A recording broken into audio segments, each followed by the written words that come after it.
سلام رفقا، امیدوارم که حالتون خوب باشه. با قسمت پنجم از آموزش فتوشاپ در خدمت شما عزیزان هستیم. تو این قسمت قراره که در خصوص ابزارهای مارکی صحبت بکنیم و کاربرداشو براتون به صورت مفصل بگیم.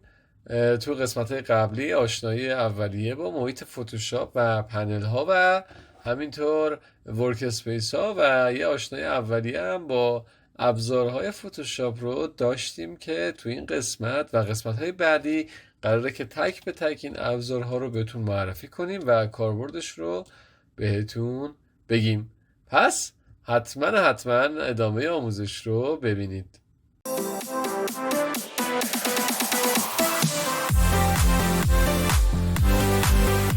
توی این قسمت قراره یکی از ابزارهای سلکشن رو بهتون معرفی کنم که اسمش مارکی ها هست که 4 نوع مختلف داره: رکتانگولار مارکی تول، الیپتیکال مارکی تول، سینگل رو مارکی تول و سینگل کالم مارکی تول که هر کدوم رو جدا جدا براتون توضیح میدم.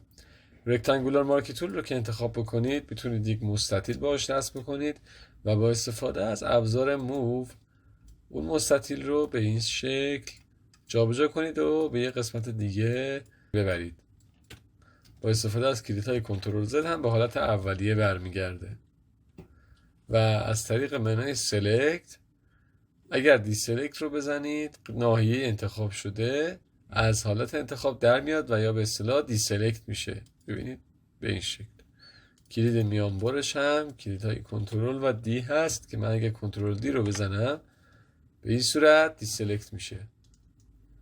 حالا ما میخوایم یک مربع رسم بکنیم. برای رسم مربع کافیه که کلید شیفت رو نگه دارید و به این شکل یک مربع رسم کنید. ببینید طول و عرض هر دو یکسان هست. اگر شیفت رو نگه داریم ببینید 804 در 804 این مربع ما هست. اگر از وسط یک قسمت از تصویر میخواهید مربع یا مستطیل رو باز کنید کافیه که کلید آلت رو نگه دارید و به این شکل مورد نظر رو ایجاد کنید. اگر هم میخواید مربع رسم کنید کافیه که آلت و شیفت رو نگه دارید و به این شکل ببینید یک مربع از وسط سوژه ایجاد کنید. حالا اگر یه موقعی در واقع کنترل دی رو زدید یا دیسلکت رو زدید و نمیخواستید که مجددا از اول رسم بکنید شکلی که ایجاد کرده بودید رو کافیه از منوی سلکت ریسلکت یا شیفت و کنترل دی رو بزنید تا به حالت قبلی برگرده. ببینید من الان کنترل دی رو که بزنم کنترل و شیفت دی رو که بزنم به حالت قبلی برمیگرده و مجددا انتخاب میشه. ابزار بعدی الیپتیکال مارکی تول هست که برای رسم دایره یا بیزی کاربرد داره. ببینید مثلا من اینجا یک بیزی رسم میکنم، یک دایره رسم میکنم. ببینید اگه من این شکلی بخوام دایره رو رسم کنم قطر دایره من دقیق در نمیاد. ببینید 843 در 864 دقیق نیست. برای اینکه دقیق این دایره رو رسم کنید کلید شیفت رو نگه دارید و یک دایره به این شکل رسم کنید. آلت و شیفت رو هم اگر نگه دارید یک دایره از وسط در واقع قسمتی که میخواید باز میشه. دقیقا مثل الیپتیکال به این صورت براتون باز میشه. خب ابزار بعدی سینگل رو مارکی تول هست که در واقع برای انتخاب کردن یک پیکسل به صورت خطی به کار میره. خب یعنی چی؟ یعنی اگر ما این در واقع ابزار رو بیاریم روی فتوشاپ، این ابزار رو بیاریم روی تصویرمون و کلیک کنیم روی تصویرمون میبینید که یک خطی برای ما نشون داده میشه که عرض اون 3649 یا در واقع برابری میکنه با عرض تصویرمون و یک طول یک پیکسلی بهمون میده. یعنی با استفاده از این ابزار شما میتونید یک پیکسل از عکستون رو جابجا بکنید. ببینید من اگه زوم بکنم این خط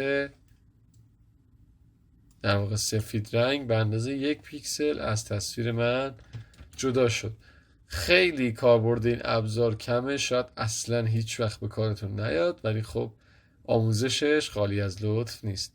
و برعکس این ابزار سینگل کالمد مارکی تول هستش که به این شکل به حالت عمودی میتونید باهاش به اندازه 1 پیکسل از تصویرتون رو جدا بکنید. ببینید اندازه 1 پیکسل از تصویر من جدا شد.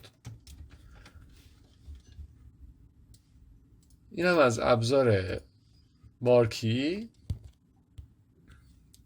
نکته دیگه در خصوص ابزار مارکی ها نمیمونه.